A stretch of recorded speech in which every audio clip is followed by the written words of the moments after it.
Harrison Price for Friday, January 17th. Almost said June there. I know. It's sunny out. I get it. 2025, coming to you from the Nation Network studio, built by Arbor Lee here at the historic Wall Center. In this show, a presentation of Bet365. Open an account with Bet365 today. Bet on a huge range of markets. So, whatever the moment, it's never ordinary at Bet365. Use code NATION when opening that account. Matt Sakaris alongside Blake Price, four-time Juno Award winner Mike Rogerson, he who enjoys beer at the movie theater, hitting switches and conducting things. We were just having a little bit of debate about Oppenheimer. Blake and I were like, nah. And Mike's like, but did you watch it in the theater with beer? Okay. Gotta go to the VIP theater, man.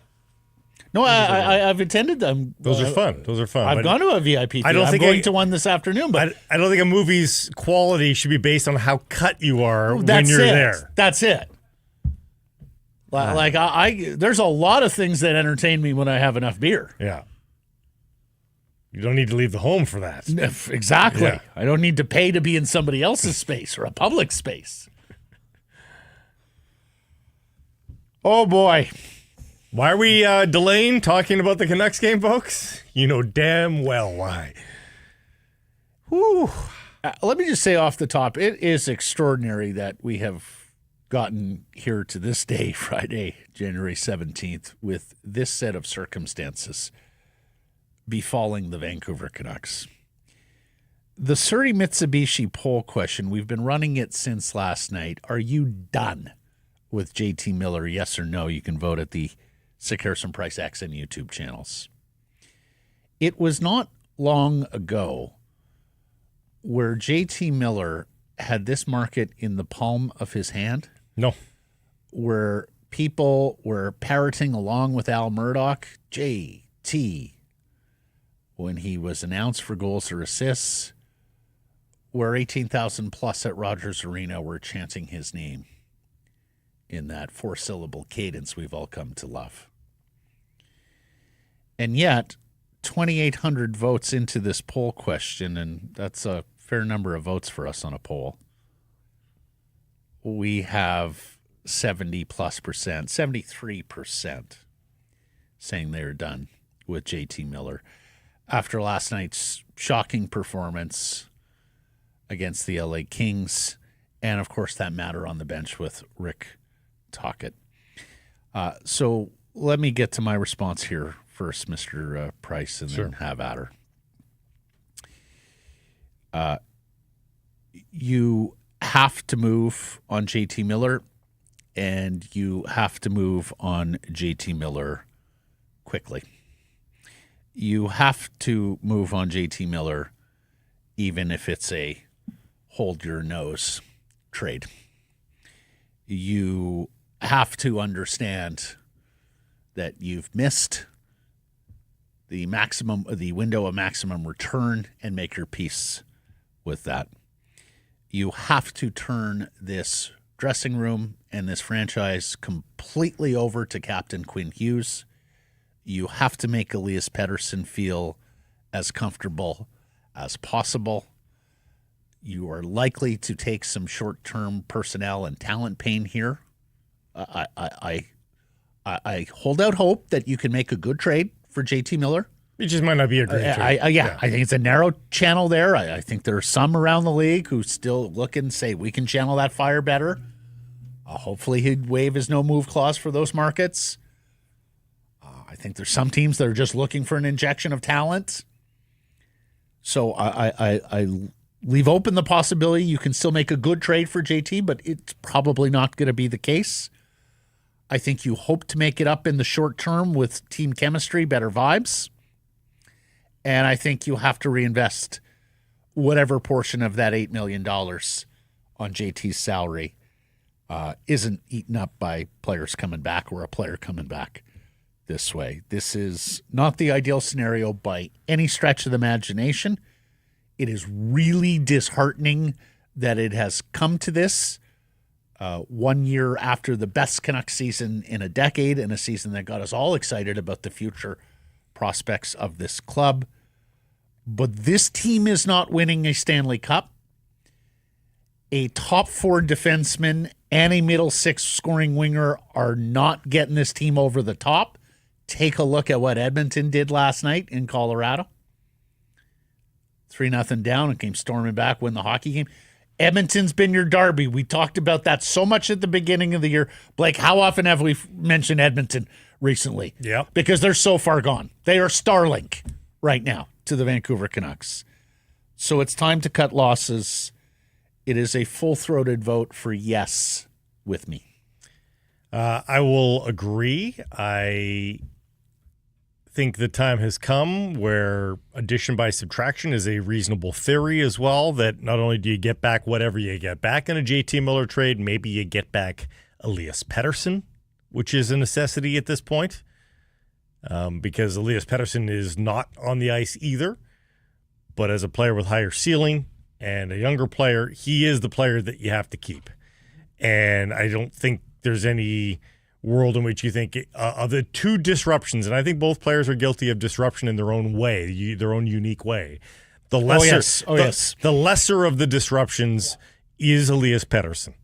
And I, too, am willing to take less if I'm the Vancouver Canucks in a trade right now in order to facilitate it sooner rather than later. You're right. I think there's a high likelihood that you probably take back a little less cap space in a trade right now, in which you can maybe weaponize some of that cap space. Weaponize is not the right word. It's usually for a losing club. I mean, for a team. Redeploy to bolster your club and still not give up on the season. I don't think it needs to be a white flag on the season given the amount of runway that you've got left. Gosh, we would have some shows if we disagreed on this, Blake, because, the market has decamped. And make no mistake, I don't dispute what Patrick Halveen said about Elias Patterson, that he's immature, that he has yet to come to prepare himself at the highest levels, that he's underachieving, that he's sullen, that he's mercurial, that he's aloof, that he has been difficult to reach and coach, and that he isn't all that accountable either. My own worst critic is it's just a bullshit line. So you've got a ton of work to do with Elias Patterson if you clear the decks with Miller.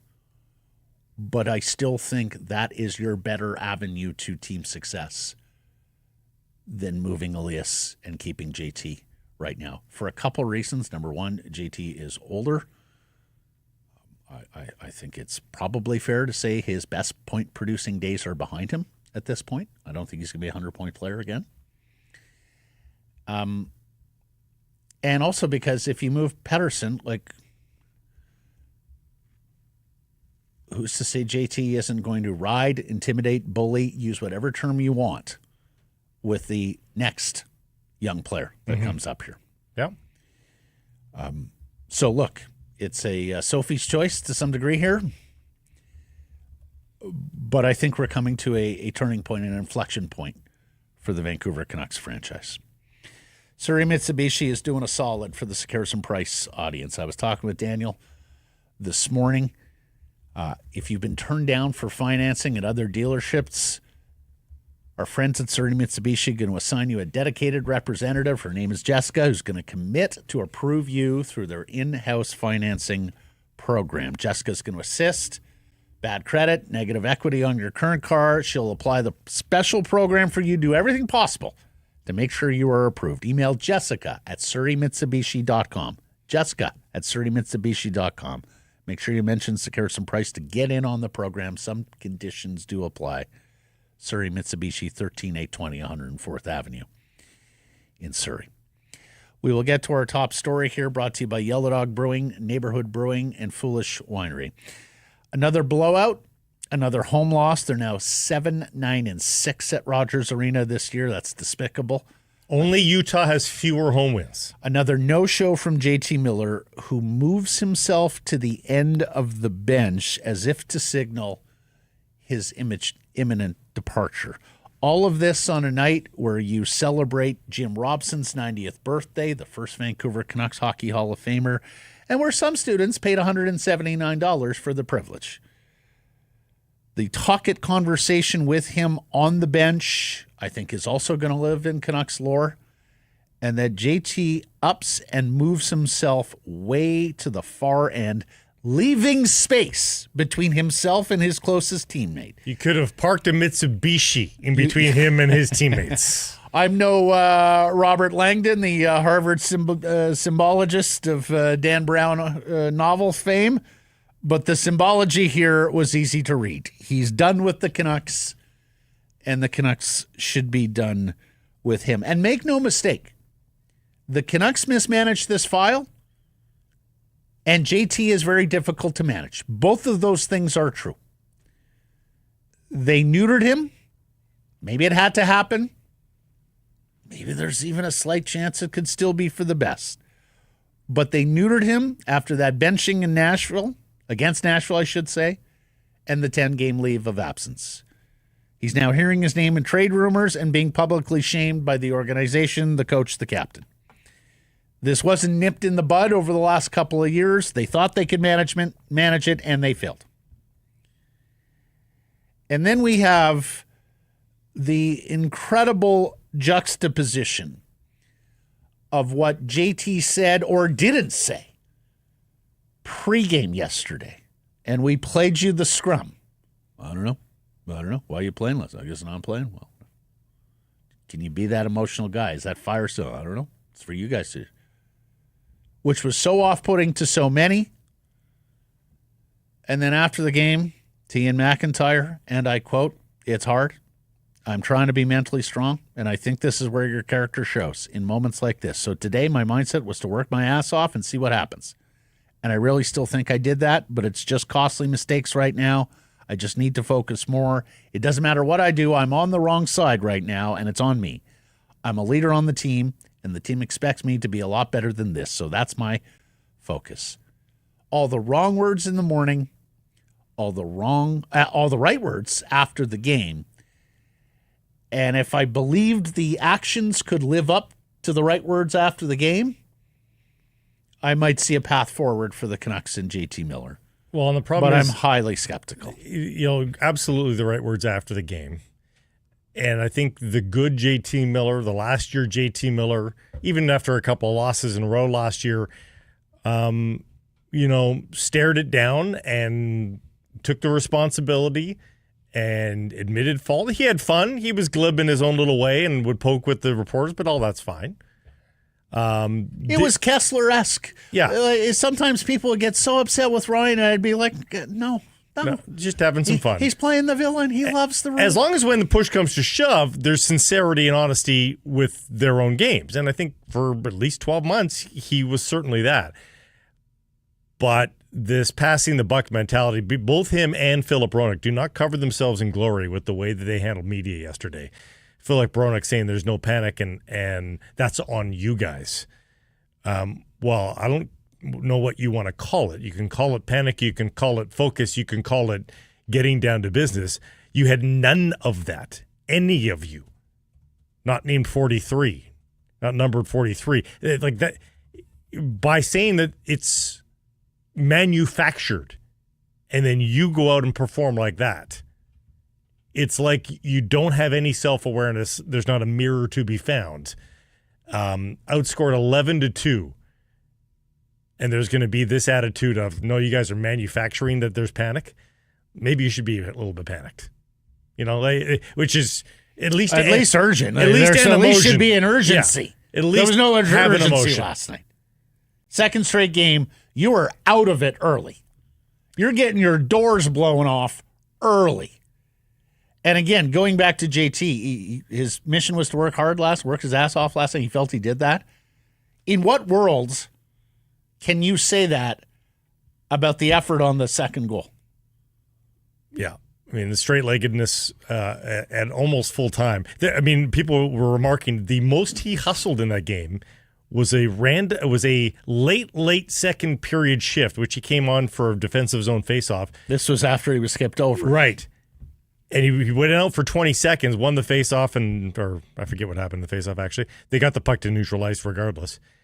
And he went from the faceoff circle at the blue line to the bench in 0.02 seconds. Where was that on the second goal? Let's hear from Coach Rick Tocchet, because, I mean, Rick had to face facts and Rick had to spit some truth last night about number 9. Here's Tocchet. He's caught in between. You know, he's seems like every time he's on the ice, something bad happens. I think he's got some bad luck, but he's also got some reads that he's got to look at himself right now, focus on some of these reads. I mean, you can't dive in on the 4-on-4, things like that. I think he's trying sometimes, but I think the focus level has to get a little higher. When the noise is so high in your head, I'll sympathize here.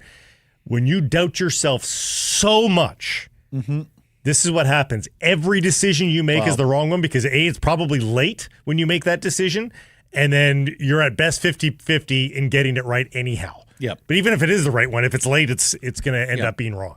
Yep.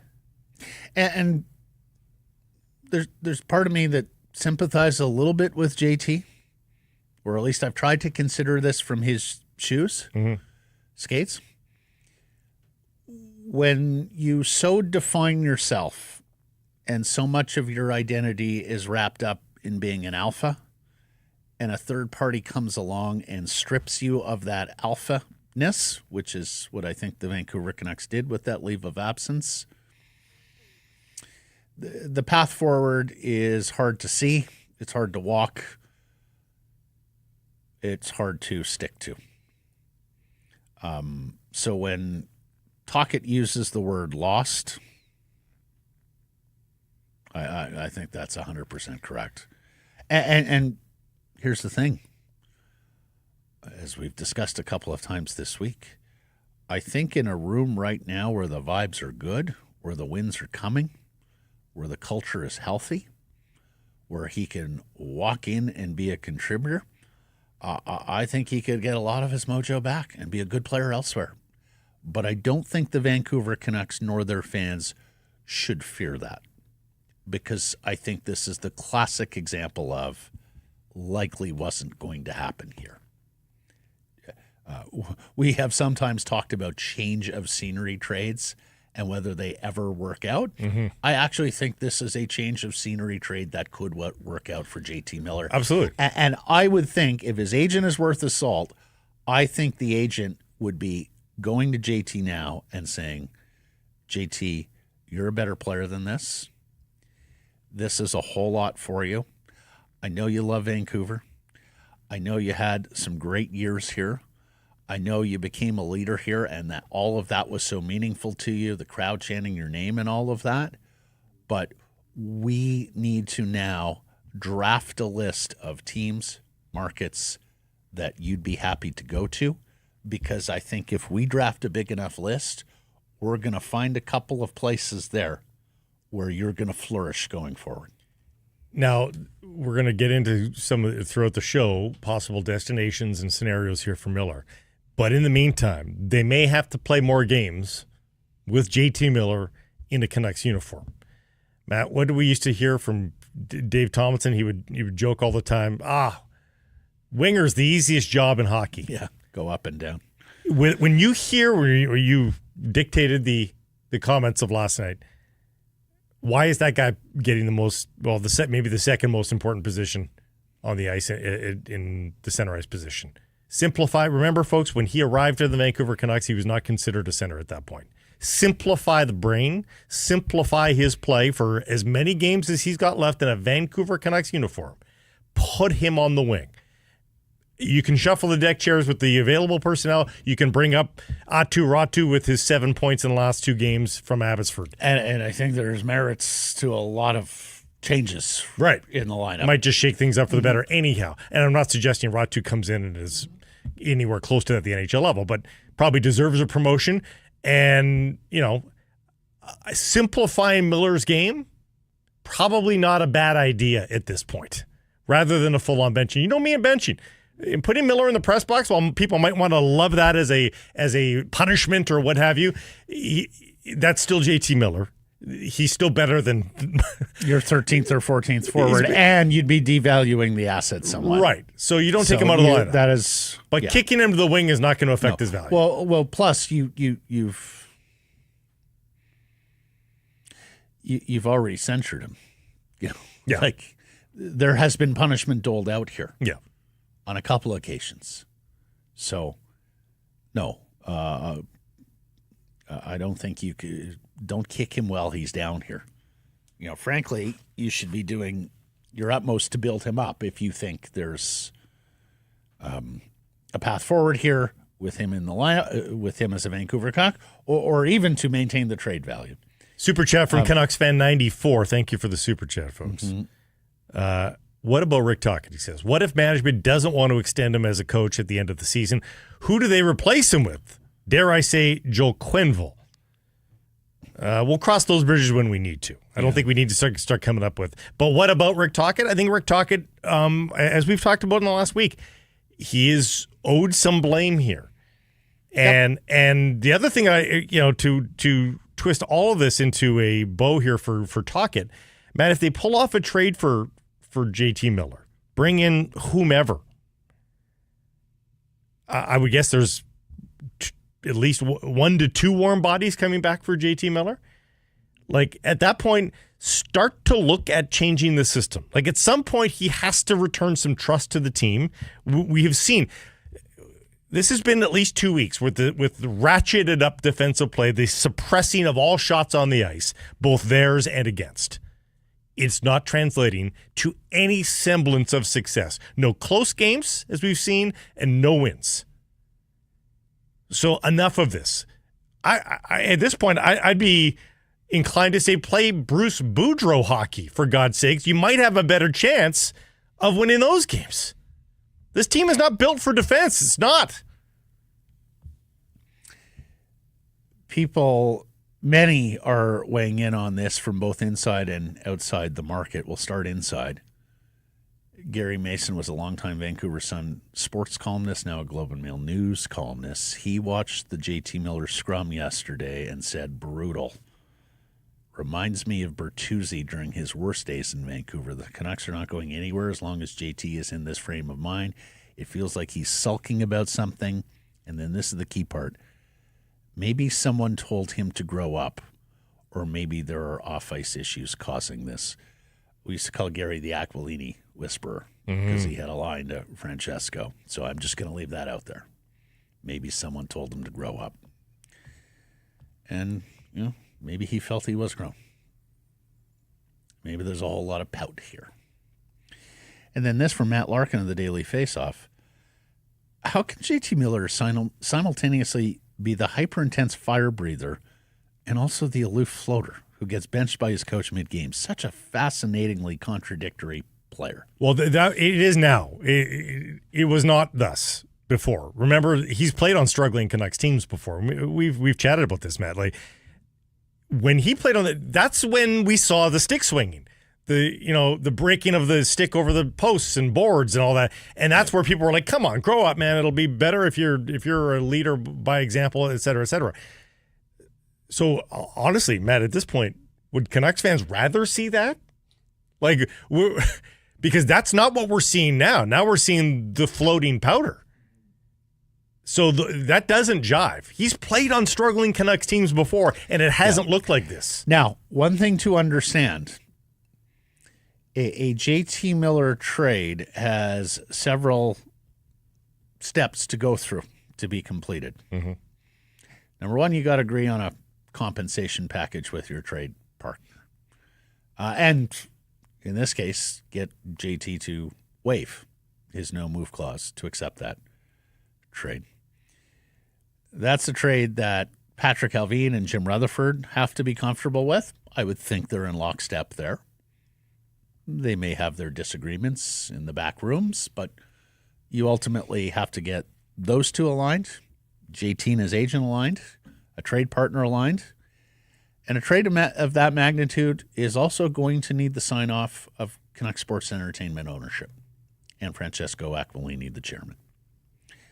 I bring this up, Blake, for a couple of reasons. Number one, Francesco has nixed trades that were ready to go before. Ryan Kessler to the Anaheim Ducks at the trade deadline a few months before Ryan Kessler was eventually traded to the Anaheim Ducks. And secondly, because look at how stubborn and how long the Vancouver Canucks waited to fire Bruce Boudreau.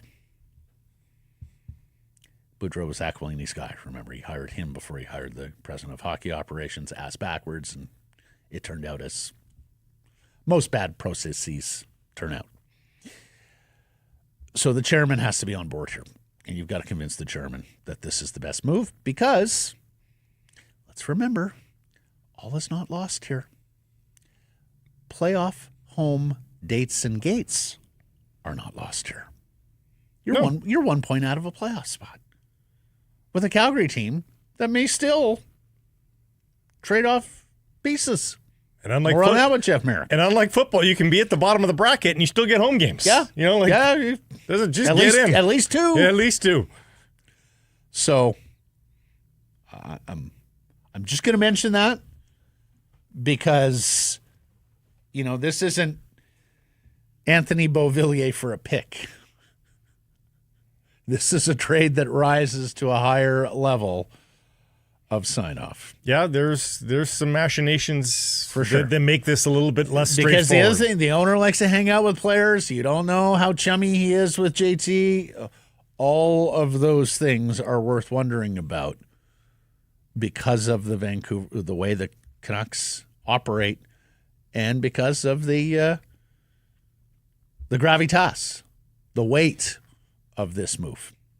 I don't often preview the poll question. The results.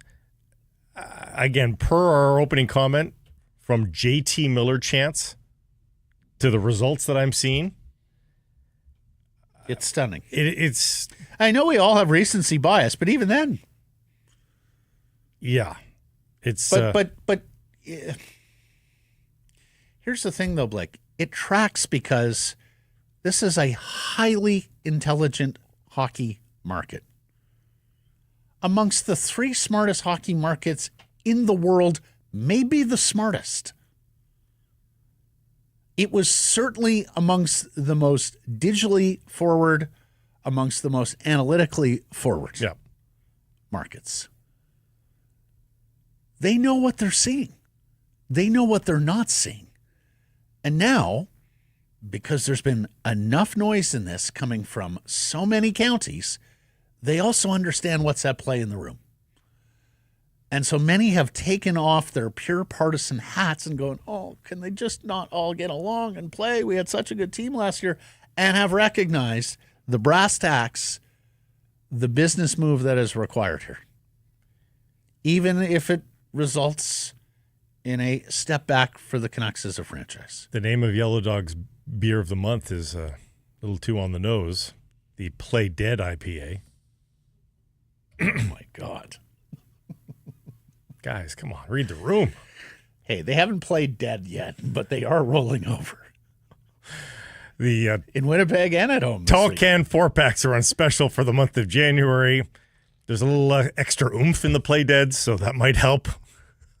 Look for it on sale. That Play Dead is a big beer. You have a couple of those tonight. Yeah. Look for it on sale. Don't start operating machinery. And government liquor stores. By the way, on the note, I think we've got it queued up. You know, we've been equating last year to this year a little bit. Wyatt Art. Oh, Wyatt was magnificent on X last night. He's great most nights. Wyatt, take a bow. That was your Mona Lisa last night. Says that, quote, parents waiting for the kids to graduate high school before they divorce, end quote, vibe is all over the Canucks. Off and on the ice. Team, dead inside. DJ, hitting play on the same playlist last year. Content team, not allowed to do anything interesting. Everything dull and flat. I was unfamiliar with the title of, well, even this. Apparently, Kendrick Lamar's TV Off was one of the offerings in-house last night in Rogers Arena. Oh, gosh, was it? It's pretty good. But it's true. There's just not a lot of personality to the season, period. No. No innovation off the ice. No success on. And no trades mid-season like we had last year to keep people interested. No. I mean, I don't think so, but there's a part of you that wonders, gosh, if they had been able to add a top 4 defenseman in November like they added Zadorov last year in November, would some of this not be there? Again, I don't think so, but here's the tweet I was talking about, at the stanchion, incidentally, if you're unfamiliar with Wyatt and his incredible work. But the storyline going in was vengeance for Brock Boeser, got to beat up Tanner Jeannot, right? That's why Vincent Desharnais dressed. Right. Despite the fact it is clear as day he is not a hockey fighter. So you have that punchless wrestling match, which, Jeannot looks like, oh yeah, okay, I know, I got to do this. Mm-hmm. And you know what? I was in the wrong. So he's not even throwing punches. No. He's just trying to tie up Desharnais, who's doing his utmost to try and get free to throw a punch and is failing miserably at it. And then just sort of resigns himself to, okay, well, I'll pick him up and he'll hit the ice first and we'll get our victory. Like, honor restored. Honestly, I was listening to Vengeance is ours. I was listening to one of the broadcasts. I won't say which one. It was so stupid. I hate those side And shows. literally, one of the broadcasters said, "Okay, well, that's now done." Yeah, exactly. With NHL justice, it's just so stupid. Like, do you not think at some point during the game, when Jeannot touched the puck, if someone hits him with a good, hard, clean body check, that doesn't do more for you? Gets the rise out of the crowd? Like that non-fight, and then the players are tapping their sticks on the bench so perfunctory, right? Okay, this is the conditioned response. This is what we have to do. Like, it's so performative. Oh, it's such a sideshow. It is so useless. Because there's actually not actually any revenge created there. No. That inconvenienced Tanner Jeannot in no way. Well, as a million said, like, Brock himself could have done that. Yeah. But absolutely. Here's the stanchion tweet. Even that fight was a wet fart, if we're being honest. Mechanical as an escort doing the job. No heart on this team right now. Oh, yeah. man. Mannix with the super chat. I'd rather listen to you two jabber on than watch the Canucks. It's 33 degrees in Melbourne tomorrow. I'm going to the beach. Mannix. Very jealous. Why don't you go to the Aussie Open, Mannix? Boo that American girl who was... Don't gloat, Mannix. Do you see that American girl yesterday? No. So she's playing an Aussie qualifier, who, needless to say, has the crowd behind her. Tells a fan in the crowd to shut up. Mm. So now the crowd's against her. And she says at mid-match, well, someone's got to win this match, so it might as well be me taking this big paycheck. Then the walk-off interview after she wins, she's taunting the crowd as well. Then she goes into the press room and starts talking about how much she loves being the villain and thanked everyone for coming to the match and helped pay her salary. Like total heel turn, like complete wrestling style heel turn in women's tennis. Mannix, get to the Aussie Open. Boo that American lady. Another super chat from Canucks fan 94. Would it be possible to trade Boeser to Buffalo for Bowen Byram if Canucks can't resign him? No, because he needs to be under contract for Buffalo. Kevin Adams is paralyzed right now. Yeah. He doesn't want to fuck up another trade. A Boeser trade is absolutely possible. Yeah. But it's not to Buffalo, not for that, no. So you're down 3-0, 9:42 into the game, which was almost a 4-minute improvement over the Winnipeg game where it took 13:37 for you to get down 3 buzz. You lost 5-1. 7 behind the LA Kings now. As David Quadrelli notes, there were some boos early. That was an ornery crowd. They failed to get a shot on 2 power plays. That's an ornery crowd. The boos come down, and then the Bronx cheer when Philip Roenick finally puts one on net. I actually thought Roenick was okay last night, although that pair was scored against. Brock Boeser, the aforementioned, had a season-low ice time, other than the game where he suffered a concussion at the hands of Tanner Jeannot. He played just 13 minutes and 38 seconds. Nick Kypreos was saying earlier this week he thinks a Boeser trade is coming, that the Canucks can't afford to, quote, rent their own guy and move out the unrestricted And he was free bumped agent. off the power play, too. Yes, he was. Talkett, when addressing Thatcher Demko, 2 wins in 9 games, rocking some ugly peripherals, says he's got to play Demko more, get him on a roll. That is, of course, easier said than done when Lankinen has played better, Winnipeg notwithstanding. And I honestly think that removing Ian Clark as the goalie coach is now showing up with Thatcher Demko. Could just be, look, really different, unique, complicated injury, and it's only 9 games. He needs more time. Fair enough. I'm open to that possibility. But if I had to bet right now, I would bet that Ian Clark not being on the ice working with Thatcher is probably showing up. Well, it could be column A, column B, in that, yes, it's all those things unique and a tough injury to bounce back, but maybe Ian Clark would be a great guy to help him get through that process. Yeah. But still under paycheck from the Vancouver Canucks, right? Well, he's goaltending scout, apparently. Okay, so if you saw all this and you were a little bit worried, would you not just say, we're gonna write you an extra little check? It's gonna be a bonus for 2 weeks. You're gonna do a mini camp with Yeah, well, and if he with can't Thatcher. get on the ice because of his own physical condition, and that's what precipitated all this. Now, I do believe that Jim Rutherford wants to move on from Ian Clark. I do believe that Jim Rutherford sees the first opportunity to usher Ian Clark out of the organization by making this move. Could he not just stand on the bench with a megaphone and coach from there? Marco's on the ice doing all the mechanics of it all. Ian's just on the bench overseeing. And again, not even full time. How about just for the next couple of weeks? Anyways, Iron it out. I know. The New Jersey Devils have entered the chat as a potential trade fit for JT Miller. A lot of noise today. Yep. Cam Robinson said he's hearing this, our buddy from Elite Prospects.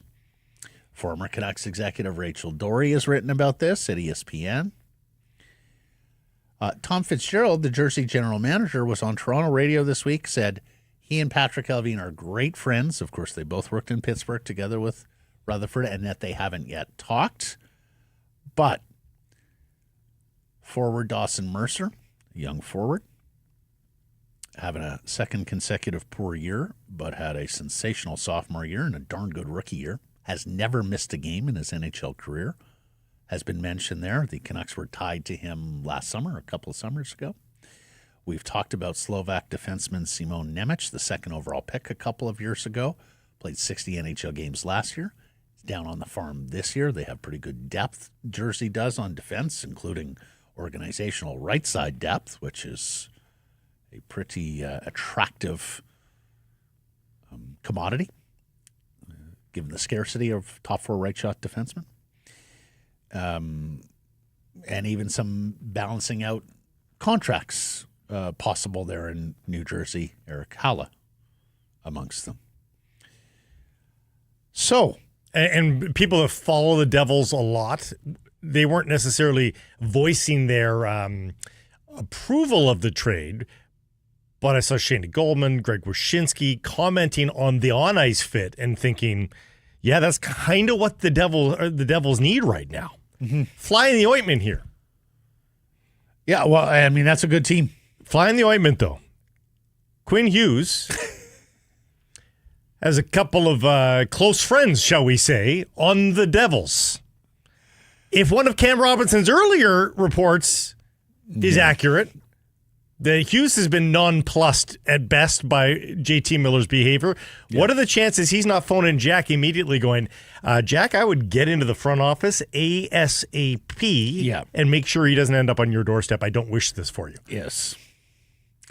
Or the flip side, as Taj said on ex-Canucks aggregator. That is perfect. Go get JT to poison the Devil's well, and then Luke and Jack are going to want to come here to Vancouver. Oh, the master plan. It's all coming together. Fingers, Mr. Burns. Okay. They're in Edmonton tomorrow night. Sorry, Edmonton is yes, here tomorrow night. They're eventually in Edmonton, too. Edmonton is coming off a huge road trip. Time zone hopping, too.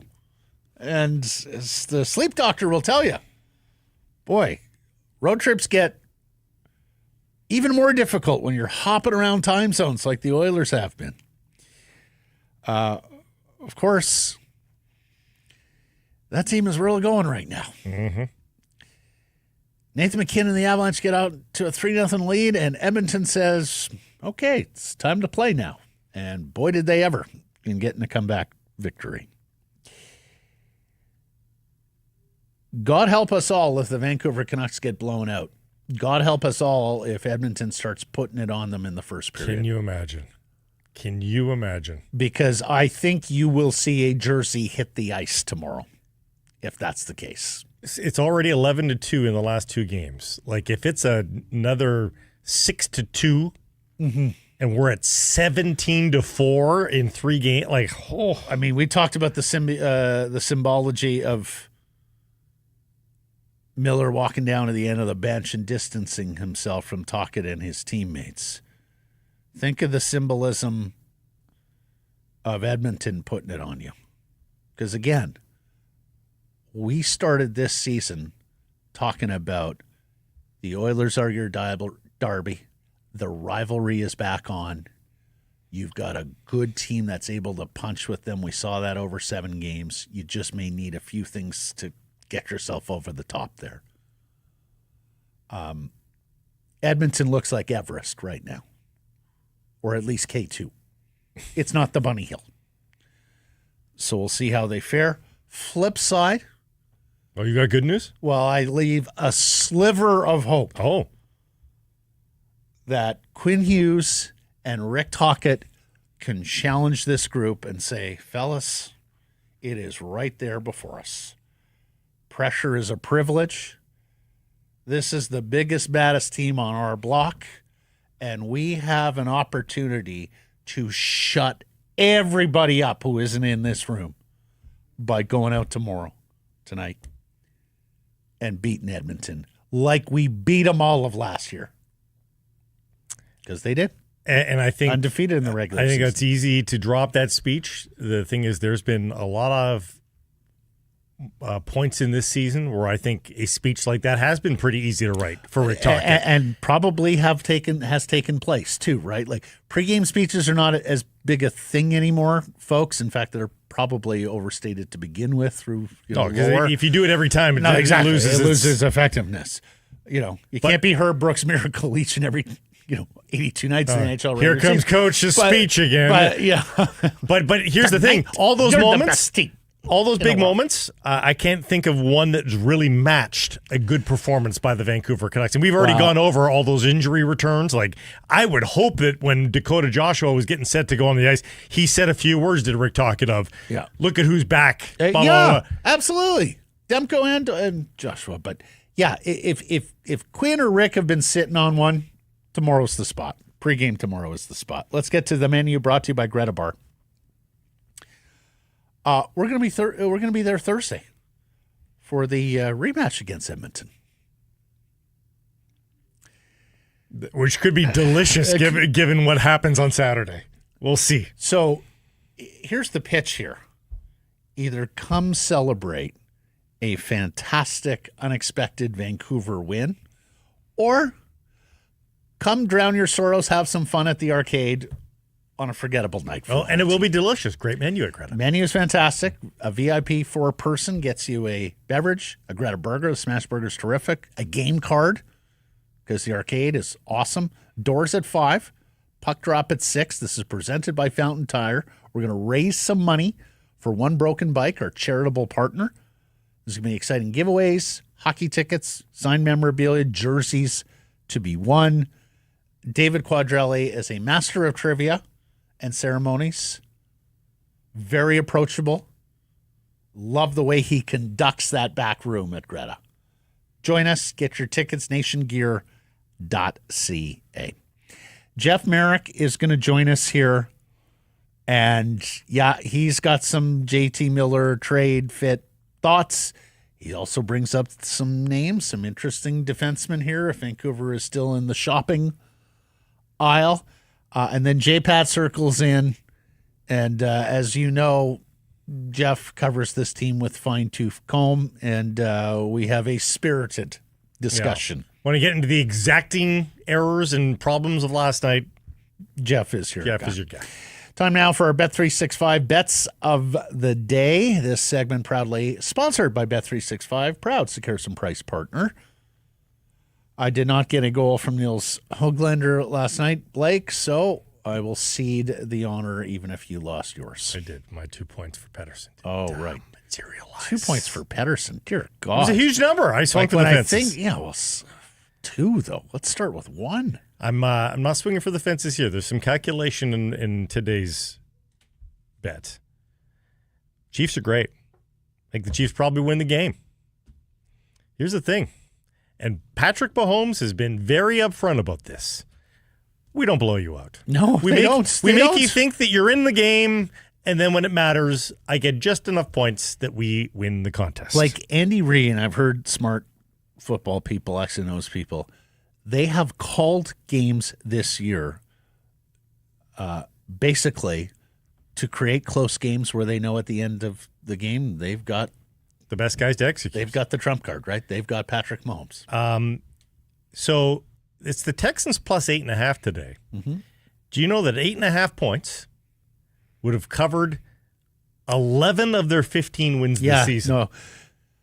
My only worry is that Stroud turns the ball over behind the Chiefs' pressure and that you get a bigger number. But I hear what you're They're saying. on a 9-game winning streak. 7 of those 9 would have been covered by 8.5. Mm-hmm. And this is a playoff team. I'll give the Texans credit for being where they are. 8.5 is too many to deny. And they got those terrific edge rushers in Hunter and Anderson against a Chiefs front that is still weak. They're going to play Joe Thuney, the left guard at left tackle again. The right tackle is I hear you, and I'm hoping for a close game there.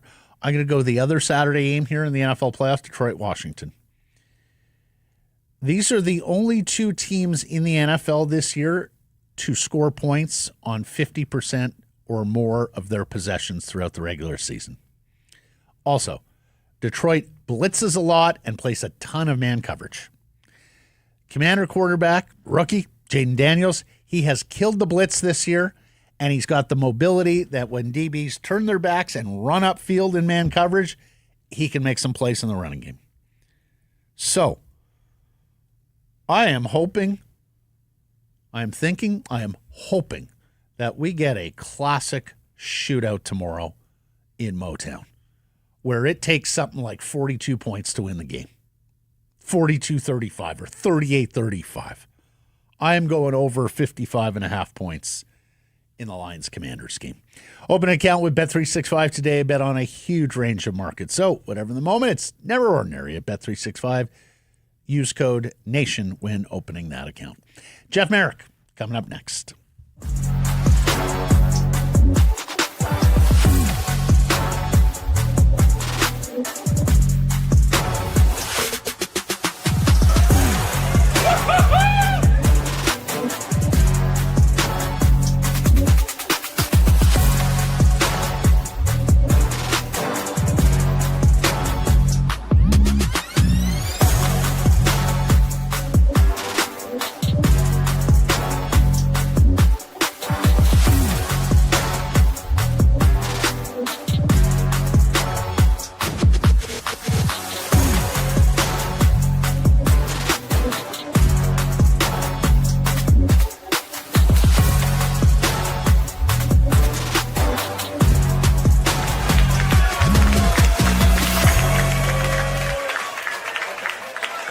S&P from the Historic Wall Center. Jeff Marek hosts The Sheet weekdays at noon Pacific time. He joins us on Fridays.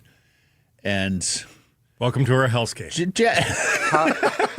I was wondering how you were going to come in. I'm like, okay, and then Blake right over the top. Yeah, welcome to our hellscape. Yeah, from the you got a top log row. you want to throw on the fire here? What do you got, Marek? I cannot remember integrating a weekly guest into the show during a busier and more high-pitched period in Canucks history. So we're glad to have you along here for all I'm of happy this, to be Jeff. here. I'm happy to be here. You're a good encyclopedia. Let's start.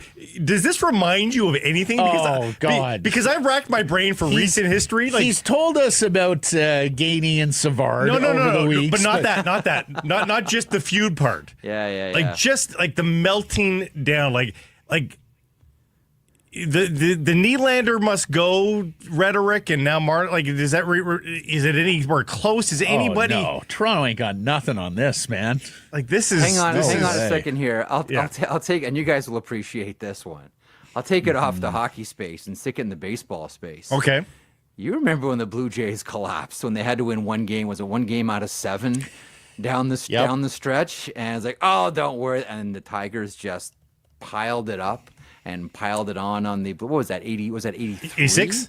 And then 87, I believe. Frank Tanana over Jimmy Key, there it is. 1-0.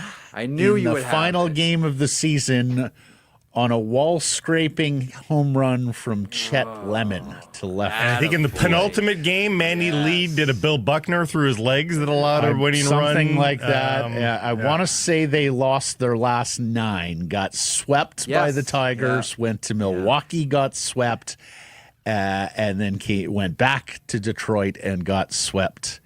And I like the comparison, except for the fact this isn't late in the season. So, like, that's the funny thing is there's runway left here, Jeff, and yet people look down the runway and all they see is more fire and charred, and like it just doesn't look good. More than ever, and this season really cements it for a few teams, and perhaps most notably the Vancouver Canucks. When you're a Canadian hockey team in the NHL, there's no such thing as an 82-game season. It's 82 one-game seasons. That's what it is, and that's what it must feel like. You guys are in Vancouver. I'm not. That's what it must feel like in Vancouver. After every game, it's like a season's worth of audits on what's happening. Now, this has been a particularly bad week, as you guys well know, for the Vancouver Canucks. The pasting by the Jets, and then what happened last night against the Los Angeles Kings, which was flat out disastrous. Although we really do need to give the Kings a lot of credit here for the season that they're having, and a couple of players specifically who don't get accolades, Vladislav Gavrikov and Mikey Anderson. You know, outside of Siegenthaler and Kovacevic in New Jersey, they may be the best shutdown pair in the entire NHL. Like, they've lost Drew Doughty, and it's still an Olympic diver into water without ripple. Like, it has been, what they've been able to do is remarkable, but this feels really bad. I can imagine for a Vancouver Canucks fan. And again, this is just like every game is like a full season audit, but all these audits are piling up. And right now it does feel very much like, again, I'm an outsider on this one. I'm provinces away, but it must feel for a Vancouver Canucks fan like they need to do something now. We can't keep saying, you know what, the rest of the division is the rest of the conference is clunky. We can skate backwards into a playoff spot. It must not feel that way anymore for the Vancouver Canucks. And we were last week talking about that. I've been saying a 4-game win streak solves it. Like, the math is not terrible still for the Canucks. If they won 4 in a row, like, they'd be totally fine, but it's just that doesn't seem likely. So the question becomes, did they have to move JT Miller sooner rather than later? Pretty obvious he's checked out. That's what it looks like to me. I think that's what it looks like to everybody. We can all be blunt about it. We're all grown-ups. It looks like he's checked out. It's looked like he's called it a day, and he's just, he's like just, winding your wristwatch on the way to the gallows. Like, okay, we know this is coming. He knows this is coming, perhaps, and he's behaving as if it's an inevitability.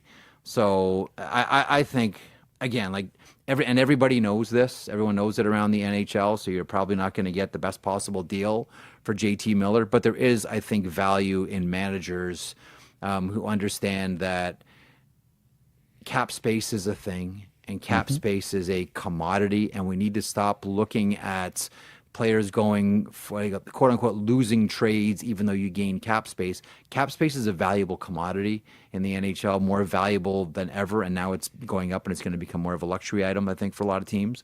But I think that right now you might be looking at, if you're Jim Rutherford and Patrick Galvin, going into a situation where you say, okay, we know we're going to quote unquote lose this trade. Let's just try to mitigate the damage, because it's being damage is being done every single game with this lineup and the sidebar that's come along all with it. And now it's his name trends during every game, and the highlights come out of the, straight leg back checks. And, we all saw what happened in the defensive zone yesterday when he sort of spun in circles on the Turcotte goal, the 2-0 goal. Yeah.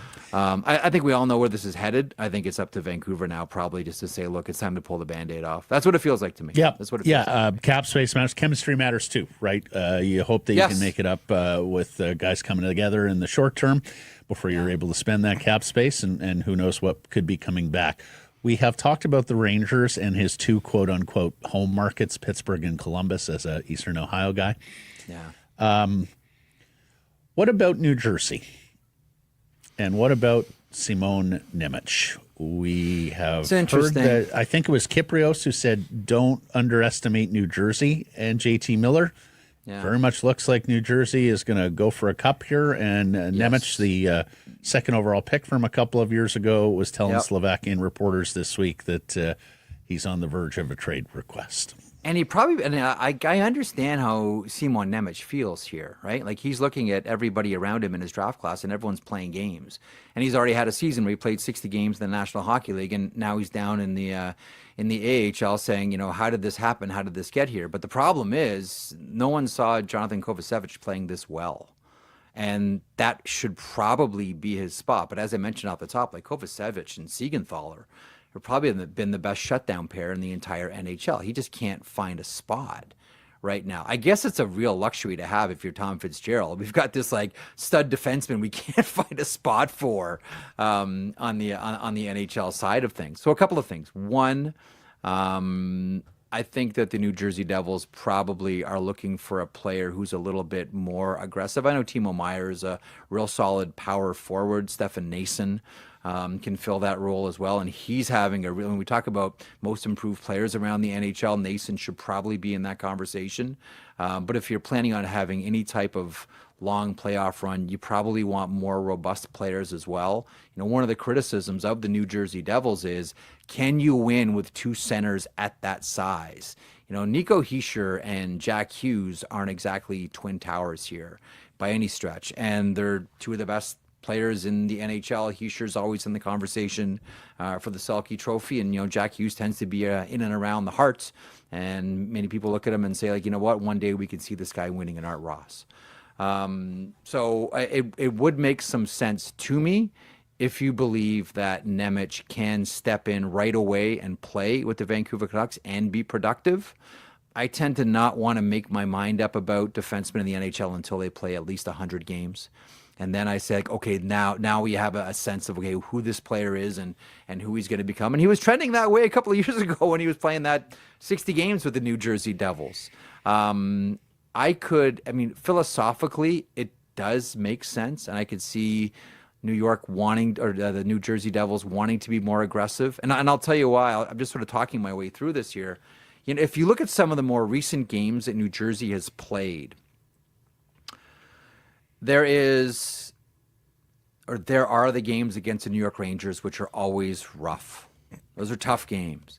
But then as well, if you look at that home and home they had a couple of weeks ago against the Carolina Hurricanes, you say to yourself, you know what? That was really awesome hockey and snarly hockey as well. Maybe we want 7 games of that. And then you look at how they most recently played against the Florida Panthers. And if you think that these are some of the teams you're going up against in the playoffs, specifically the Florida Panthers, like if you have sights to make it to the Stanley Cup final, that road's going to go through the Cats. And you'll probably want more players like JT Miller in a series like that. So I'm, in a way here, talking my way into this trade based on how we've seen the New Jersey Devils play and what they need. I'll throw a couple of other names out at you. Before we leave this one, as- let's just go conceptually, because I've started to wrap my head around the fact, like, do the Canucks just need to accept not almost anything, but like I don't think 3 weeks ago people would say, okay, if you're trading GT Miller straight up for Nemec is not like, you need Nemec plus. Yeah. I wonder if Nemec just Miller for Nemec, and obviously I haven't looked at New Jersey's cap. I don't know if they need cap to go the other way, but just in terms of quality, like, I don't know that you can be too choosy at this point. Nemec is an elite level prospect. Make no mistake about it. That guy's a second overall pick for a sure. reason. Like that guy's stepping into most lineups. It's just outside. Like, he's not stepping into Vegas's lineup, for example. Like, there's no room at the end there. He's not, obviously, unfortunately for him, he can't step into New Jersey's lineup because their back end, barring injury, it's a barrier to entry. He just can't get in. I do think it would need to be plus. Because I don't think that you're just doing Simon Nemec, because, again, and I always come back to this idea, players exist in two states, potential and actual. GT Miller is in his state of actuality, and Simon Nemec is still in a state of potentiality. And if you're the Vancouver Canucks, you need something closer to actuality because you still have playoff hopes here. You're not in the green banana business anymore here. You want your bananas ripe. You want to be able to peel these guys for the playoffs, okay? No more green bananas here. Thank you very much. So you want something else coming your way. Great turns of phrase there, Marek. Thanks, $2.6 million the Devils have right now in cap space, so some money would have to come back, as the Canucks aren't retaining till 29-30 on the Miller. Maybe a guy like Holla gets put in or something. What were the other names you were going to mention, Jeff? Yeah. So there's a couple. I mean, a lot has been made about how Vancouver is having a hard time defending rush, and there are three names that pop to mind, and they won't be cheap. Well, just be blunt. Like, they won't be cheap. Although, Marcus Patterson in Pittsburgh, and that name has been around for a long time.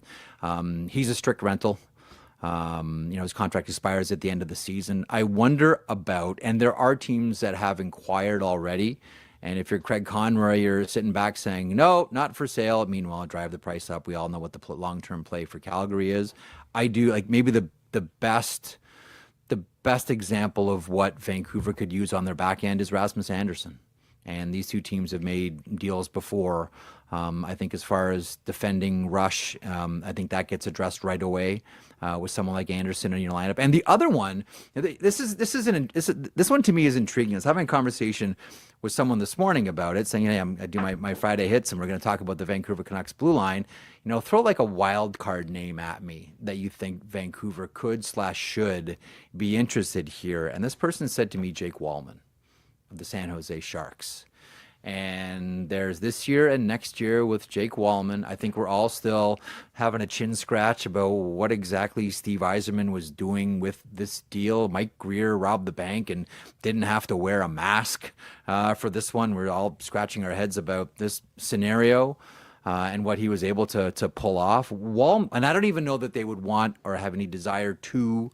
But again, like, maybe everyone's for available for trade based on your return. I don't know that San Jose would even want to do it, but I thought that was an interesting name to sort of enter into the conversation.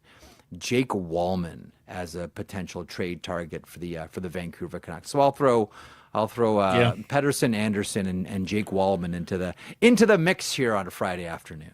Attaboy. Another name that you wanted to bring up, just because the Canucks had previous interest here.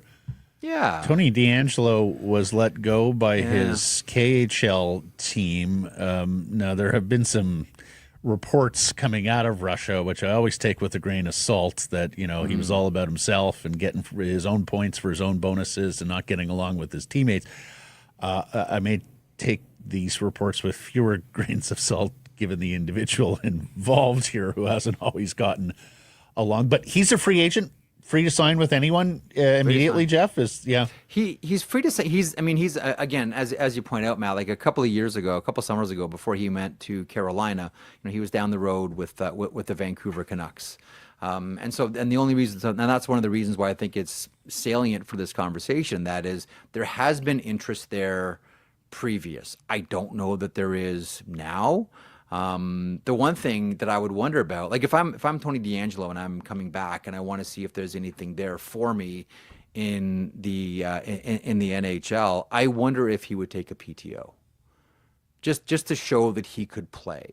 And if you're the Vancouver Canucks, like, you're not giving up assets, right? Right. Like that's why the PTO thing with Kessel last year, right? You got your free look at Kessel last year. What's the harm in having a look? If you're the Vancouver is the one thing that I would, unless you think that it's situation grave and we need to bring in a full timer right now and it's Patterson or Anderson or Marek's thing about Jake Wallman in San Jose. Boy, maybe you go that way, or do you just maybe you do both and say, like, sure, let's have a look what's under the hood here with Tony DeAngelo. Yeah, I mean, in terms of Wallman, who's having a nice year and is under contract for next year at a reasonable cap number, just over 3. He does have a 10-team no trade list, assuming that Vancouver is not on that list. And the other thing is Greer's got to feel pretty good because he already got a second-round pick with Wallman from Detroit. So, I don't know if a future first-round pick gets it done for Jake Wallman. Getting back on Anderson, hang on. If it is a future first-round pick, what a beautiful job of asset management. For Greer, no question. Holy smokes, absolutely. But Anderson with Miller as a principal, like, that's got to be plus for Calgary. Like, we've been talking all year that Rasmus Anderson has to be amongst the most valuable trade pieces we have seen in some time. When you look at shot, two-way, all situations defenseman on a good contract with size and snarl. Like, he ticks every single box. And likable. Well, he hates the Canucks, he mentioned last week, but he groups the Canucks. He hates a lot of teams that are rivals. On DeAngelo, though, if I had only read the Hockey DB of Tony DeAngelo, I'd be all over this. Unfortunately, I've read more on Tony DeAngelo and a dressing room that's already in disarray. Oh boy, I don't know that Tony DeAngelo is the recipe. Having said that, though, like, I do understand what you're saying. But having said that, they went down the road with him before with the same issues in that room. Yeah.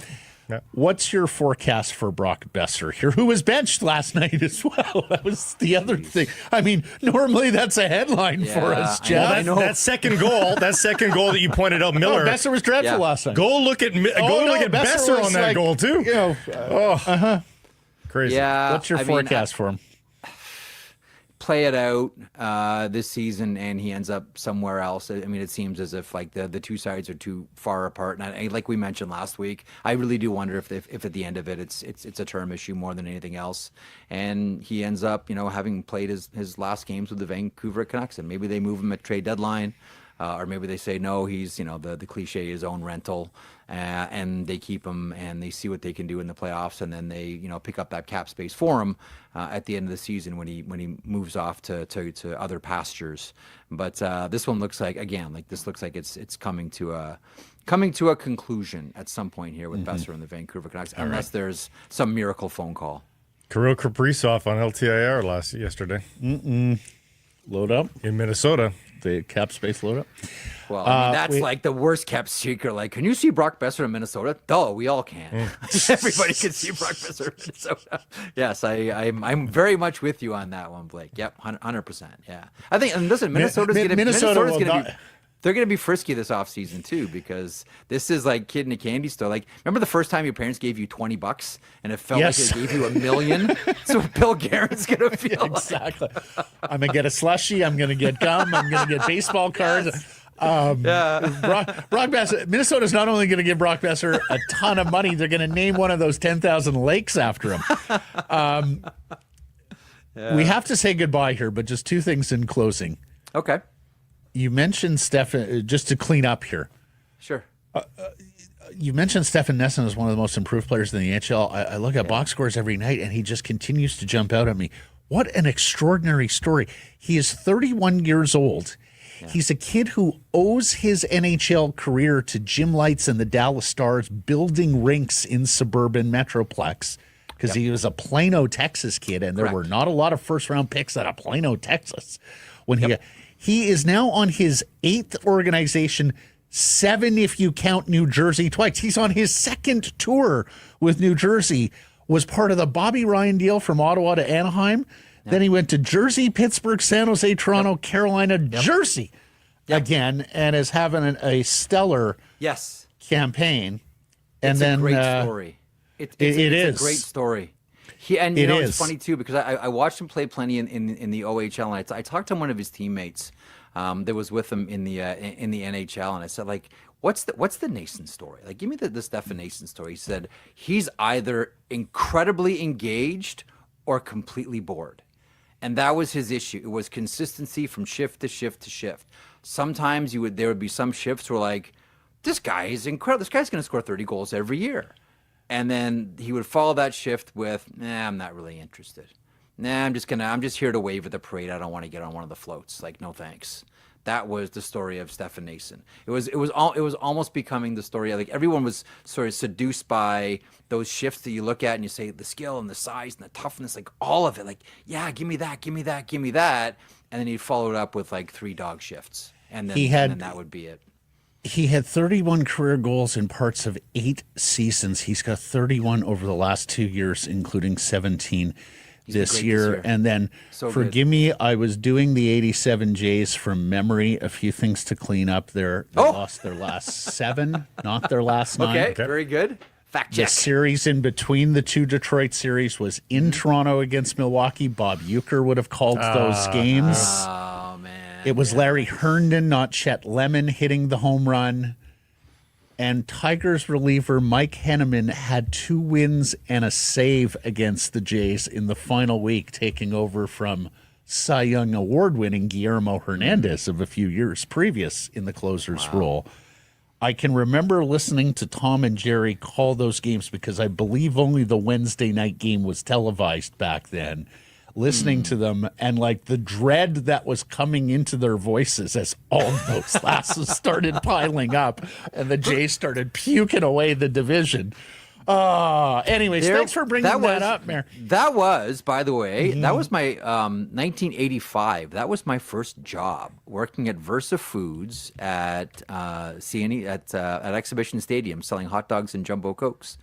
I was in the bleachers. I was up and down the stairs, and I only took the job just so I could watch Jays games. That was it. I can't remember if I don't put they all though? Don't Jays. They all? That's it. I just wanted to watch. And I got to see George Bell and Bruce Keeson that year. Ernie Wick getting down on one knee with the grand slam. Oh yeah. Oh yeah. There's a big magazine article. Garrett Joyce wrote a fall of 1987 piece on Sportsnet. It's still up. It's a magazine with illustrations and everything. It's worth the read if you're interested, folks. Yeah. Was that the year? I knew if I threw it out, you guys would know it. I mean, I knew what I was doing there. I'll just gonna lob it out there, and you're gonna fill in the blanks. Was that the year that Bell was upset with media reports leaks in the clubhouse, and he walked in and said, "Who's in here talking behind my neck?" I don't remember. He was a character. I would have been 15. That was his old. MVP year. It was 47 home runs, 134 RBI. Oh my God! On RBI baseball because George of that, Bell. He was Long-lived inhuman. George Bell. Yeah. Until next Friday. Thank you. What an outfield! I know an outfield. All right, thanks, gentlemen. Talk in 7 days. If you are struggling with things like managing stress, anxiety, relationships, or divorce, reach out to the counselors at Advanced Counseling. Book your free initial consultation today at advancedcounseling.ca. Harrison Price from the historic Wall Center. Ed Willis wrote the book, Never Boring. It applies to RinkWide Vancouver this week with host Jeff Paterson, Irf Gaffar, of course, our Canucks reporter who joins us now. How are you? Never boring. No. Always ugly these days. Wow. Ed could probably add a couple of chapters over this past fortnight or so. Absolutely. He needs a new notebook. Needs to update. Yeah. It needs a re-release at the end of the season. Yeah. I know you don't personally invest, so when we ask, are you done with JT Miller, I'm not asking Jeff Paterson, Esquire. I'm asking on behalf of the Vancouver Canucks, do they need to be done with JT Miller's stat? They're certainly playing like the entire team is now waiting for that proverbial shoe to drop, right? Like they're paralyzed and something has to give here. And yeah, I mean, the defensive effort the other night, and there were others involved. It wasn't just JT Miller, but on the third Kyle Connor goal, I know it's a multiple choice question and people may have trouble remembering. But yes, the third Kyle Connor goal, the breakaway, when both Tyler Myers and JT basically were gliding. And then it was a carbon copy on the second goal last night when Boeser gets beaten off the sideboards and JT just kind of spins himself into a circle. And again, the body language not great. And then the coach has to have a little chat with him on the bench. And so it's just now it's becoming a nightly occurrence. You are starting to think that subtraction or addition by subtraction may be the route to go here, even if it is a less than desirable return. It just doesn't feel like this team can move forward. This organization can move forward in its current state. And oh yeah, the Edmonton Oilers are rolling in on Saturday night. Like, the Kings don't blow anybody out, and they were up 3-0 9 minutes into the hockey game. Jets, that's a different story. Now you get the Oil, who, look, when the Canucks were down 3-0 in their game, the Oilers were also down 3-0 in their game in Colorado. And yet, McDavid and Draisaitl play 24 minutes. They will that team back to a victory on back-to-back nights at altitude against the Avalanche. And the Canucks just go quietly into the night against the Los Angeles Kings. And so all of a sudden, an Oilers team that's won 4 in a row, 8 of 9 as it comes in here on Saturday. That's what's next for the Vancouver Canucks. And that critical moment last night where, I mean, if there was ever going to be a push, they get the 3-1 goal from, of course, the captain, who does wonderful. He tried to be McDavid and succeeded in that moment. And then they follow up in the first 18 seconds of the follow-up shift. Spectacular. And you're thinking, oh my gosh, they've got a little jump here. And a bad pinch, and it's over, and it's a 2-on-1, and it's in the back of the net. Like, they honestly, like, you wouldn't believe it if you didn't see it. Right, and that's why Rick Tocchet completely exasperated again. Like, he's out of answers, it's clear, and yet he's the coach, and his job is to find answers. And but you can just feel the frustration. And I wasn't in the room post-game because I was hosting RinkWide, but as you listen back to the entirety of his availability at the podium, I mean, just oozing this frustration. I can't play just 2 lines, which is essentially the darts being thrown at the top 2 lines of this hockey club. And look, guys, as much as the heat is on JT, and it should be right now, like, don't let Elias Patterson off the hook here. JT's making the loud mistakes. Elias Patterson's just doing nothing offensively. The game in Toronto seems like a lifetime ago now. And the other guy is Brock Boeser. And quite frankly, that may have been one of his poorest performances as a Vancouver Canuck. And this is a guy that's worn the uniform over 500 times. I've watched him grow up. We've all watched him grow up. I've got nothing but time and respect for Brock Boeser, but he's part of the problem here too. Like, a puck went in off his skate the other night in Toronto. That's his only goal in the last 8 games. Like, let's not fool ourselves into thinking that he's sticking out through the entire Leafs team. And last night, he's on the ice for the first couple of goals, loses his spot. He was the odd man out on power play 1. Then, as you talk about Blake, when they have a little bit of juice, he takes a penalty when they're on a power play, and then the Kings score when they have their chance with the man advantage on the ensuing power play there. He was on the ice for 3 of the goals against last night. Didn't have a shot on goal himself. Like, it's a long list for Brock Boeser, and I just worry if we're getting close to this point of something's going to give with this management group. We've all been discussing Brock's future here. I think he might be the easy one. If you're just looking for a move to shake things up a little bit, if you're not going to commit to him long term, and it doesn't feel like they're going to, I just wonder if he is the first shoe to drop here. When the puck drops, and for all their rhetoric, post-game, post-practice, what have you, they don't believe. Like, there's nothing outside of Quinn Hughes. There's nothing in me that makes me think they believe they can win. Like, I think that quick 3-0 lead for the LA Kings proves that. Like, they don't begin the game thinking we can win this hockey game.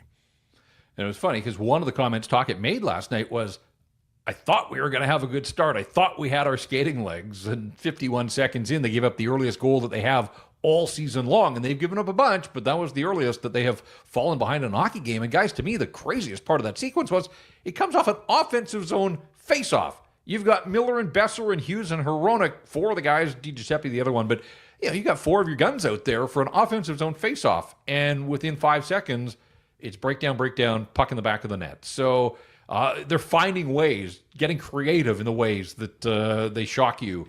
The game right after Christmas with the 4-1 lead against Seattle. Like, I just thought to myself as I sat there and watched that in real time, like, it was breathtaking that they had a 4-1 lead that evaporated.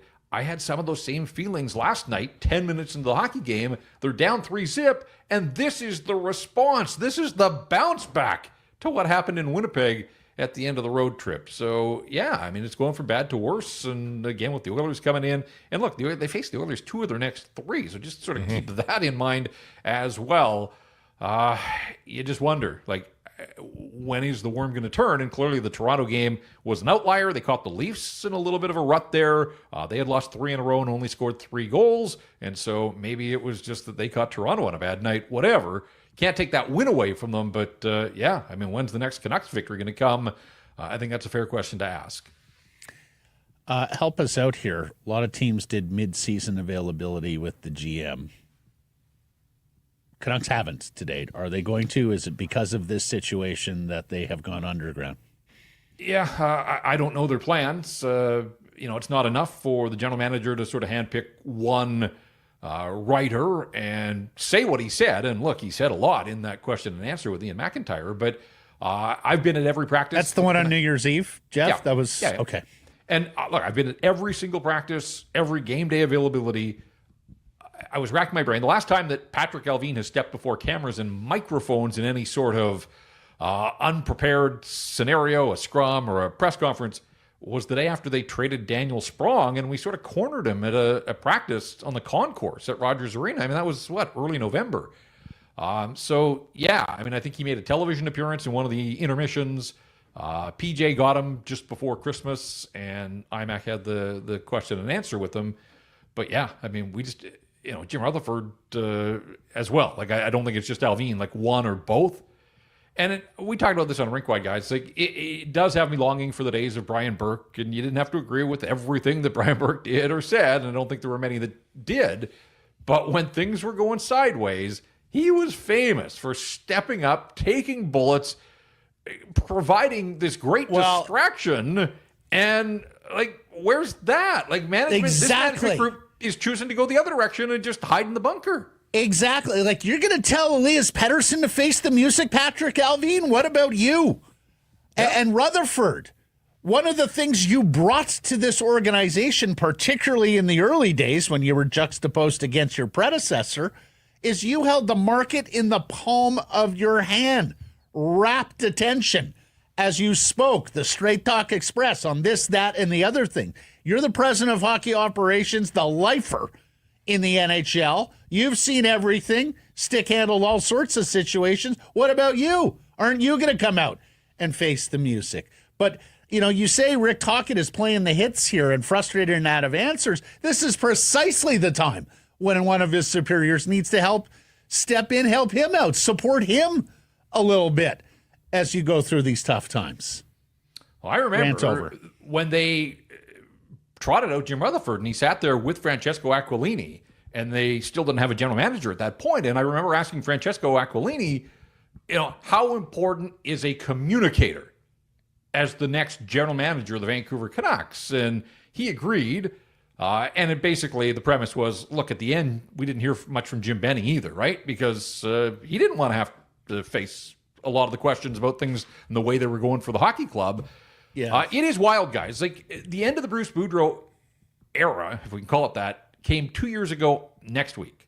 Yeah. And it was at the end of a stretch of 2 wins in 12 games.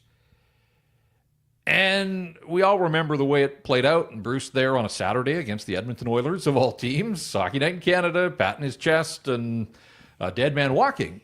But Bruce Boudreau went down with Spencer Martin and Colin Delia as his 2 goaltenders, and with Luke Shen and Ethan Bear as his second and third best defensemen. Like, you look at the talent on this roster, and we all get that the talent hasn't performed outside of the captain.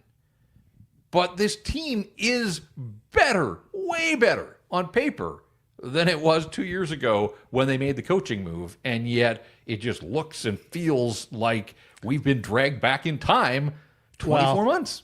I agree with you, Jeff. I see a lot of parallels, but let's not forget the record is better. They're 1 point out of a playoff spot, right? That Boudreau team was dead and buried by Well, the seventh If game. not, remember- when they yeah, lost the first 7 games, I mean, they were playing catch-up. No, I mean, seriously, they got so far behind the 8 ball early and never caught up. But they also lost Thatcher Demko on December the 1st that year, and they had 2 goaltenders that were not National Hockey League goaltenders. They've got a goaltending tandem right now that would be the envy of a lot of teams.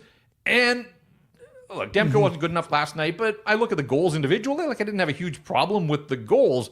My issue is he's got 2 wins in his 9 starts, and that can't be good enough. And so for the people that were, hey, just wait till Thatcher Demko gets back, it's going to turn around. Well, I think it's pretty obvious now that even getting Thatcher Demko back hasn't reversed the fortunes of this hockey club. Look, it's important to remember all is not lost here. If you want to say that management has waited too long in stick handling the Patterson Miller situation, fair enough. I think that's fair criticism at this point. But you're not out of the playoff race. Proactive is still available to you. Well, if you think this group still has a chance to do something in the spring. Guys, last year in the middle of February, the Canucks had a 13, it might have been 16, but it certainly was 13-point lead in the middle of February on the Edmonton Oilers. And you remember the Oilers made it very close at the end with regards to the division. Like, you can go on a run, but it's just, does this team show any signs of going on a run? As for management, and that's what I mean, proactive. If you think there's a run in this team, then it's incumbent on you to move now or very soon. Are they hiding, Jeff, just because they have something at stage 9 of 10 with regards to a deal, and there's no point in talking about the current state because they know the current state is only going to be that for hours or days? That's the only valid excuse that I can come up with. I have trouble giving them the benefit of the doubt. It's a Canadian market. There's a thirst and a hunger to get some answers. The place is burning down right now. Almost every other GM did a mid-season availability. The 41-game mark, it's just an easy time to get out in front and answer some questions about where you've been and where you're going here. I think to your point about, Well, and one other thing, Jeff. Okay. Just one other thing. And the other thing, Blake, why I don't think they're at stage 9. Aquilini and Rutherford leak. Mm-hmm. And there's nothing been out there in terms of the Canucks being close on anything. Sorry, Jeff, go ahead. No, this idea that suddenly they're going to catch fire, like until I see any indication from either JT Miller or Elias Patterson. They're only going as far as those 2 guys, Boeser to a slightly lesser degree. They've had Hronek back now for 2 games, and I'll cut him some slack, but he's not the answer either, apparently. Dakota Joshua is the only body that's missing here. I think it's important, guys. Like, part of the fun of last year, 50 wins and 109 points was great. It all added up to opening the playoffs at home. First and second round. They won the opener of both of those playoff games. That just built the belief and the energy and the excitement. Let me just frame it slightly differently. What if they are the wild card 2 and they have to go into Vegas or Winnipeg and they get their lunch fed to them in the first 2 games and come back home with their tails between their legs? Yes, they've made the playoffs, but where's the buy-in? Where's the walk-up on game day? Where's the clamoring to be part of it all? Like, it is a totally different equation, this idea of just getting into the playoffs.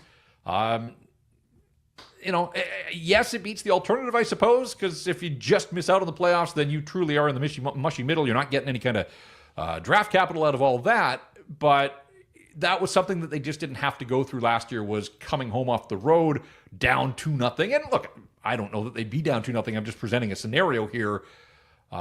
It was a ton of fun last year.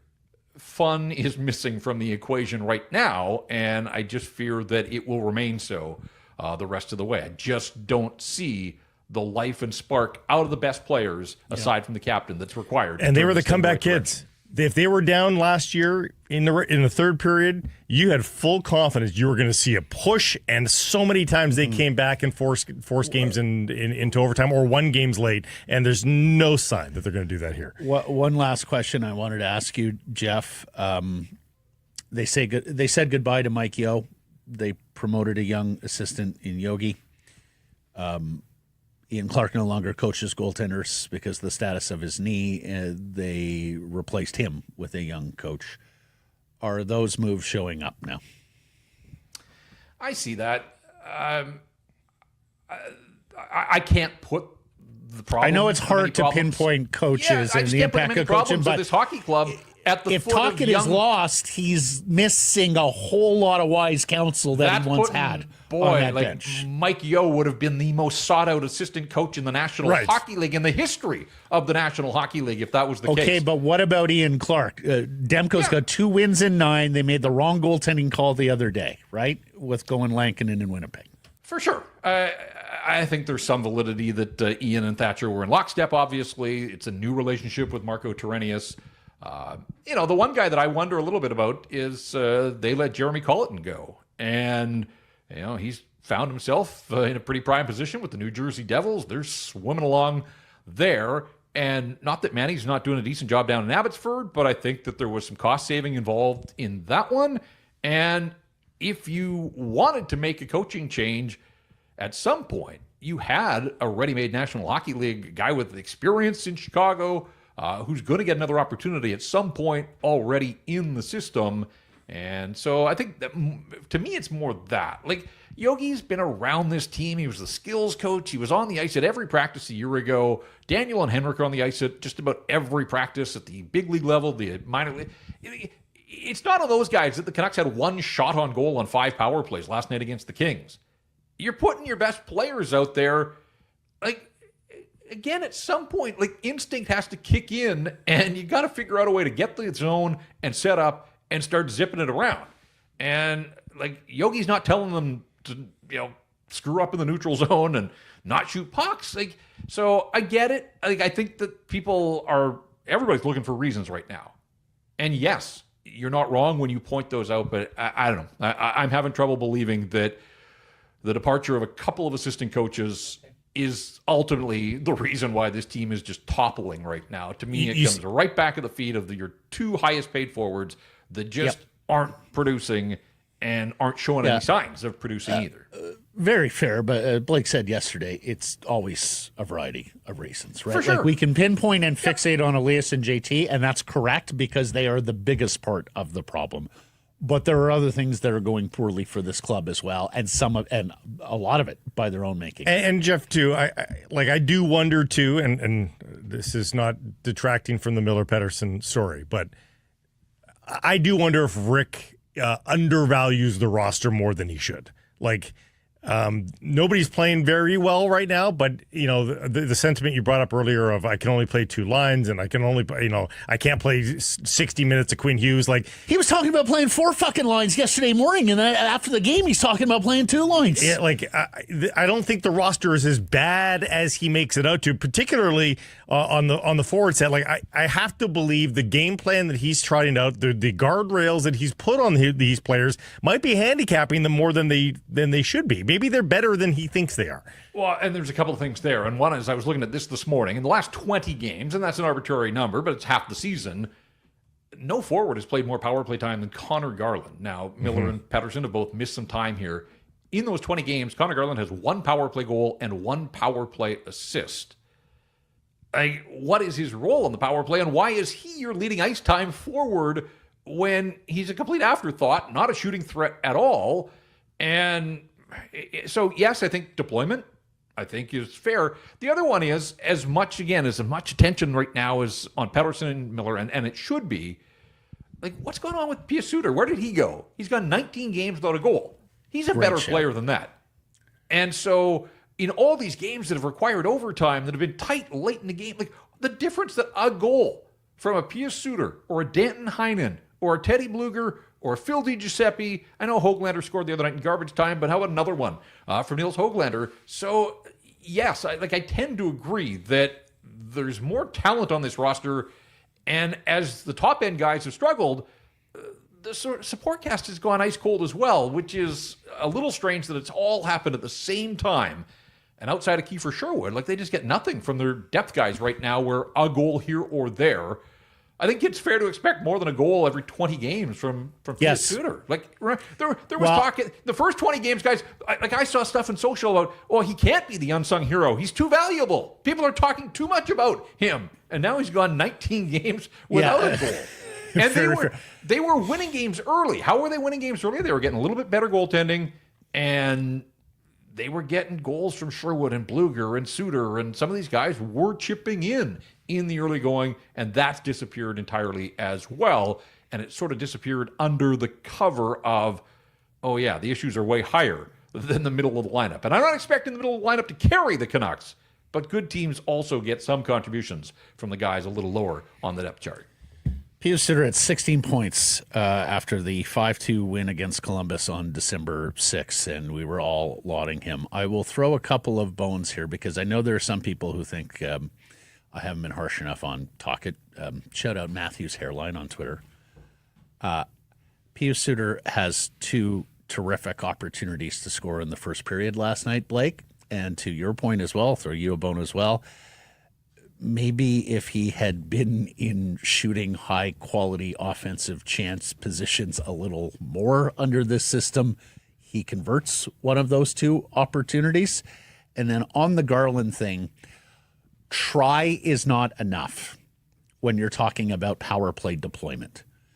It's not about your 5 best workers on the power play. It's your 5 best offensive players. I've got other people going, oh, you want to give special treatment to Elias Patterson.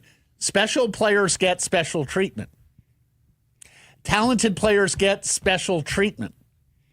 This isn't a democracy. It's not youth hockey. It's not your kid's dressing room where everybody should be playing the same amount of time. We distinguish between good players and bad players in myriad of ways in professional sports. And I am wholeheartedly in agreement, guys, that Garland cannot be your top forward power play options. Yeah. I don't care how fucking bad Patterson and Miller are. You just keep trotting them out there until it works. Well, and just on deployment, guys, like obviously right now JT's in a rut. He admitted that the coach has said as much. Like, who was the one guy that brought a little bit of defensive solidity to the Miller line for much of last season? And it was Pius Suter, right? And so if Pius Suter's not scoring and you don't expect him to score, like, why haven't they gone back there? Like, Phil DiGiuseppe, great story that you have persevered and made it back to the National Hockey League. You're playing a top 6 role on a struggling team right now. Like, bring Atu Ratu up, let him play the middle, Pius Suter moving from the middle to the wing, and maybe we're moving the deck chairs around, but what they're doing right now isn't working. And so just JT Miller shouldn't need a life jacket at this stage of his career.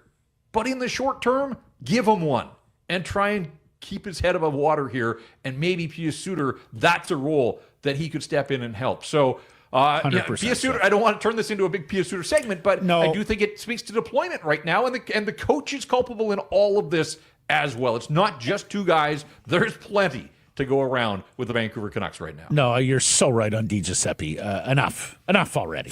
No, but like Sasson's level dropped. Sure, it's a young player. There's be ups and downs.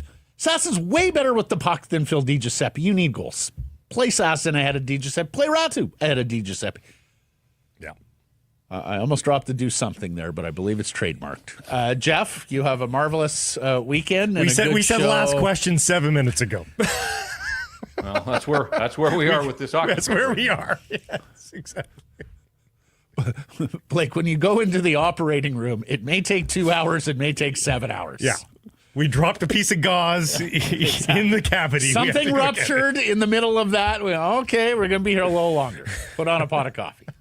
RinkWide tomorrow. Should be fun. Thanks, Jeff. Thanks, Jeff. All right, we'll talk to you on Monday. If you are struggling with things like managing stress, anxiety, relationships, or divorce, reach out to the counselors at Advanced Counseling. Book your free initial consultation today at advancedcounseling.ca. Secure some price from the historic Wall Center, where you turn game night into a game weekend.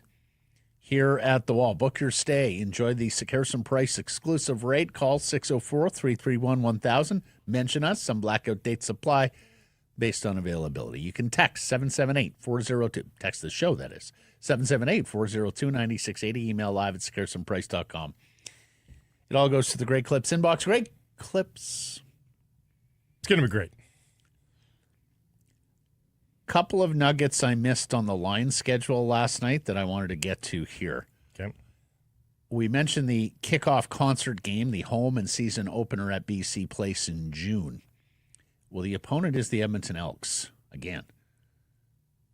If Nathan Rourke and Trey Ford make it through preseason training camp healthy and start that game for their respective teams, Blake, according to CFL Hall of Fame statistician Steve Daniel, that will be the first matchup of Canadian quarterbacks since August 1968. Really? Pretty cool. 57 years. Also, Leos only have 2 short weeks all year, and they're done by week 7. So they do it when they're fresh anyway, the first month and a half of the season. That's good. Open the season on a Saturday, play the next week on a Thursday. That'll be tough. It's Winnipeg, too. And then week 7 and week 6 to 7, they're on 6 days rest. That's it. That sets up nicely. Some of the league did differently this year. You remember last year through the summer, they were a game every day, Thursday through Sunday? Mm-hmm. There's only 4 weeks where they're doing that. And the last one is July 27th. So they're doing doubleheaders in August. And you won't be able to watch CFL games on Sundays beyond July 27th. That's with strange. the exception of Labor Day Day weekend. Yeah. By the time you watch or listen to this, we may have resolution, but the San Diego Padres are out on Japanese sensation Roki Sasaki. All the reporters have said it is now down to the Toronto Blue Jays and the LA Dodgers. As we said, the Jays, they don't win bronze medals, they win silver medals. But this one is interesting. Number one, Yu Darvish, the Padres pitcher, had been like a mentor to Sasaki. So he said no to going and joining basically like his dad, his uncle. So will the Ohtani and Yamamoto factor be strong with the Dodgers? Then there's the Blue Jays trading for $2 million in international bonus pool money from the Cleveland Guardians. That allows them to spend over and above what the Dodgers are able. They already had $1 million more to spend in this international bonus pool than the Dodgers. Now they have $3 million more. You wonder if that will be enough. And then there's all sorts of buzz out there that the Mets are interested in trading for Vladdy Guerrero. Apparently the Blue Jays have said he is not for sale, not available, or at least not yet. If they miss out on Sasaki, you wonder if that changes. But they're right in the mix for Mets first baseman Pete Alonso. He's a free agent. And Bob Nightingale, finally, of USA Today, the Blue Jays have finally come around to, let's sign Alonso and play Vladdy at third base. Yeah. He was okay there last year. Plus, you need runs. If you get Plus, he's insurance if you have to move on from Vladdy in the season or after the season. If they get Sasaki, and it's a big if still. Oh, my gosh. If. That's a hell of a rotation. You need runs to score. Exactly. To win baseball games still. That is a thing. Again, you can have Vez in a goaltending, but you can't win games 0-0. You can win 1-0 games. You just probably won't win 90 of them. Right. And you need that to make the playoffs. But if you get Alonso as well. Hey, now Sasaki and Alonso completely changes the outlook of this J season, right? Off season. It would. The winter. Like suddenly it's, but chickens, eggs, hatching, all of it. Exactly. Lastly, a reminder, Down to Earth, his latest episode with Mike and Spencer Gillis talking about managing in the NHL, the growth of women's hockey, mental health, and Rick Rippin. It has dropped on the Canucks Army YouTube channel, so make sure to take that in with our buddy Irf, who's going to be sitting in for you here in a couple of weeks. Yeah. Poll question results from Thursday. Do you think Rick Tocchet will be back next season? Yes or no? The people said. People said no. No, they said yes. Really? You knew that. I didn't. 63%. They've surprised me in the last week and a half. 63%. Clinton, what does Quinn want? That's the question. Everything should be built around him. Chris, if he had a year left on his contract, I would probably say yes, but given it's a mutual option, I could see either or both sides turning it down. Mike, this core doesn't deserve a fourth coach. At that point, it's on the players. Fair enough. Jacob, there's a reason he's the only one out of himself, Alvin, and Rutherford that doesn't have an extension. Don't shoot the messenger. Errors and omissions from yesterday's program. I had a bad day. We cleaned up a couple of these in show, but I did not set up the JT Miller clip appropriately. The Canucks beat the Kings in November. They didn't lose. And then, as Yerke points out, I was mentioning the Bob Uecker story. He signed with the Milwaukee Braves, not the Atlanta Braves. And then, by way of omission, there is unrest in the forest. There is trouble with the trees. The opening two bars to the Rush song, The Trees, I said, penned by a Canadian poet. It was Canadian poets, as bass player and lead singer Geddy Lee and Neil Peart, the late great drummer and songwriter, shared songwriting credit there. Lydia also caught you on one going back a couple. You had said that every player was a minus in the Winnipeg game. She had Höglander as an even after his goal. Okay, I'll take Lydia's word for it. Yeah. I thought I saw all dashes going down that. Lydia, well done. Anything to self-report? No. Okay. Perfect show for Blake. Thank you for joining us, everybody. Thank you for joining us, everybody. Appreciate you spending some time connecting with us. Please do subscribe to all our assorted channels, YouTube, and wherever you get your podcasts. Follow on social. That's X, Insta, Facebook, TikTok, Twitter, TikTok, Facebook, and Blue Sky, YouTube. We're live on many of those platforms at noon Pacific time weekdays. And, of course, support the community sponsors you hear us talking about. Have a great weekend and keep it local.